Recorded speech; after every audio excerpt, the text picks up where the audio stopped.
Today we're going to do something a little bit different on Lions Talk Live. I'm going to bring my experience as over 30 years of coaching, 20 plus years of being a sports editor and reporter. I'm going to analyze Jared Goff, Dan Campbell, and the coaching staff, some of the end of the game consistencies we're seeing throughout last year and this year, and what it all means as far as the rest of this year, plus going forward into next year. Let's get into that, and maybe just a little bit more, in today's Lions Talk Live.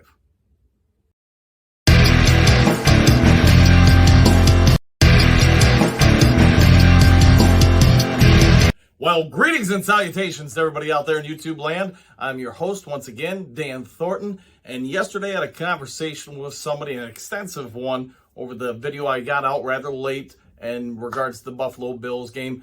They had a couple points, so here's what I'm going to say with it. Some of you are aware, some of you I'm sure aren't. I've been coaching since the early 90s, not football. I've coached multiple sports, but the primary one is basketball. And I'm going to break down in today's video what I can see as somebody who's coached forever, been a sports reporter forever for, different associations, newspapers, etc. What I'm seeing out of Dan Campbell, what we all might want to consider in regards to him and the coaching staff. Jared Goff, I get that's a red hot button to hit. As far as, is he the guy for the future? Is he someone we need to replace ASAP? And keep in mind, these are just my thoughts, based on my experiences. Doesn't mean they're better than yours. Doesn't mean you're right and I'm wrong, whatever it may be. This is part of this channel. It's just everybody coming together. Obviously, we're Lions fans, and let's analyze what's going on with our beloved team. So I want to start off with the coaches because, that's probably my biggest strength, is just somebody who's been in there at, the professional level, collegiate levels, high school levels, overseas, all that stuff. To me, coaching is coaching. No matter what sport I've coached, what I've, wrote about for newspapers, I'm going to say this. We've talked about it on Lions Talk Live ad nauseum. Dan Campbell and the coaching staff, you hired them a year ago. You understood none of these guys had experience in their current positions with the Lions. So you're going to have to live with the growth curves that you would with a rookie player. Are they getting better? Yes. Are there still areas that you scratch your head? Yes. And I want to dive into that, starting off with Dan Campbell, because he's the head coach. I think everybody yesterday could point to a couple different things. I get Tony Romo and Jim Nantz talked about some, end of the half, end of the game questions, things that seemed odd to them. But let's dive into that one right there. It would be my opinion Dan Campbell is progressing. Same with Ben Johnson, Aaron Glenn, and whoever else you want to name on the coaching staff. But here's the problem I think they are still struggling with on that growth projection for the future and getting better. As a coach, you've got to make calls. You have to make choices in split-second real time. You don't have the advantage of looking at replays or talking to 50 other people or listening to the people on TV. But my problem with Dan Campbell is this. Before the end of the half, you heard Romo talk about it, coming out of the injury timeout, the clock's going to run down. Why wouldn't you take it to the 2-minute warning?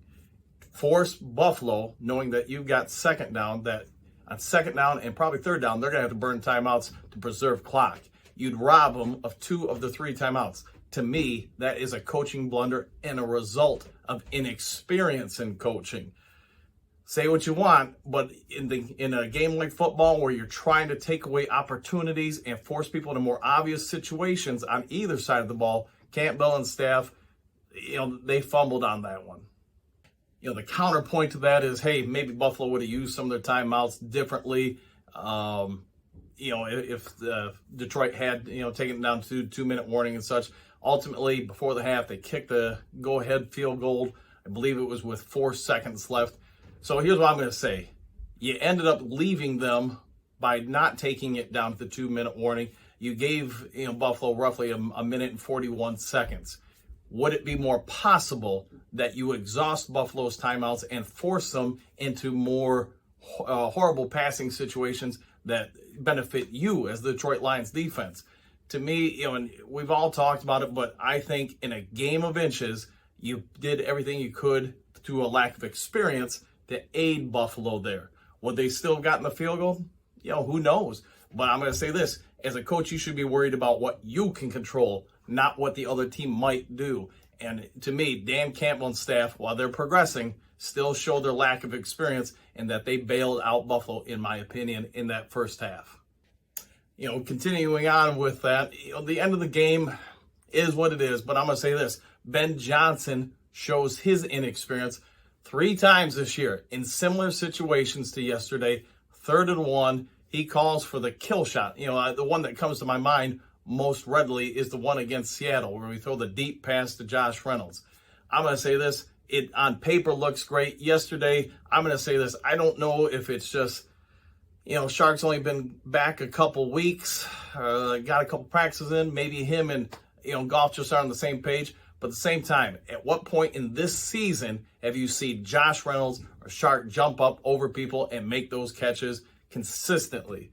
So now with the game on the line, you're going to call a pass play out of a formation you've already run twice before, and you had the same result that you got yesterday, an incompletion. The reasons may change why, but the result is the same. You're 0 for 3, and in 3 close games, you run that play, and in 3 close games, you've lost all 3 of those. So Ben Johnson needs to understand his personnel a little bit better, understand how to be a better coach, and put his players in a better situation to succeed.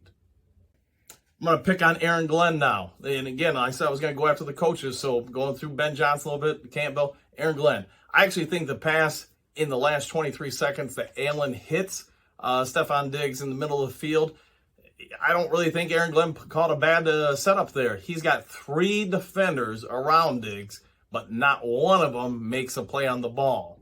In a game of inches, let's just face it, Allen was able to fire a pass in between 3 defenders in a zone, and not one of them were able to get to that ball. As part of that, Allen's got a cannon. Diggs made a great play. Unfortunately for us, not one of our defenders stepped up to make a play. Now I want to get on to the second kind of issue I really have with the Detroit Lions coaching staff, more importantly, Aaron Glenn. And let's get into talking about Houston's performance yesterday.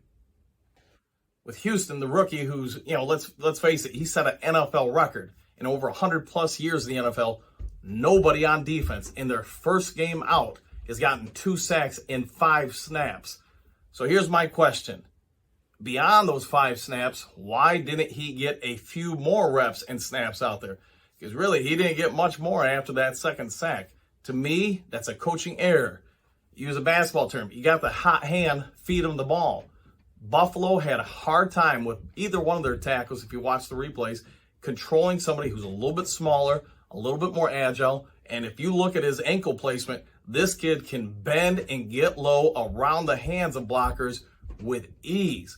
I don't know if it was an anomaly yesterday, but I can say this. From a coaching standpoint, the fact that he didn't get more snaps and keep testing those tackles, to me, that's a big coaching error. You wanted to stick with your plays, your depth charts, your analytics. Hey, this guy's been here all season for us. He's doing this and that. Instead of noticing the insanely obvious, they can't block this kid.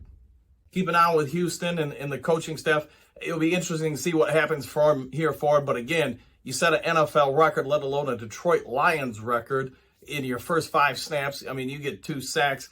Nobody, and I get that's probably something that they're going to have to analyze and go through all the records of the NFL if they're even able to possibly do that to confirm that. But from what I've been told, it's an NFL record. Nobody's gotten that many sacks that fast in their career.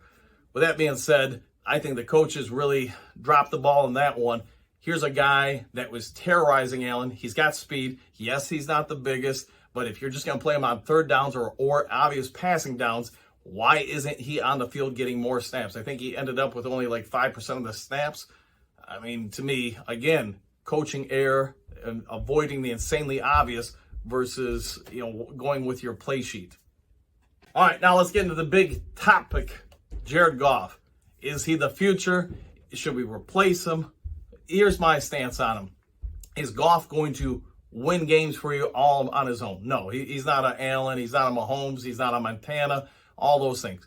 In my estimation, he's somewhere between the 12th to probably 18th best quarterback in the league. Could he easily fall into the bottom third? Yes. Could he push up into, on a great day with great weapons around him, number 10 or so? Yeah, that's probably also true if the play calling supports him doing that. But the problem with Goff is also the problem with replacing him.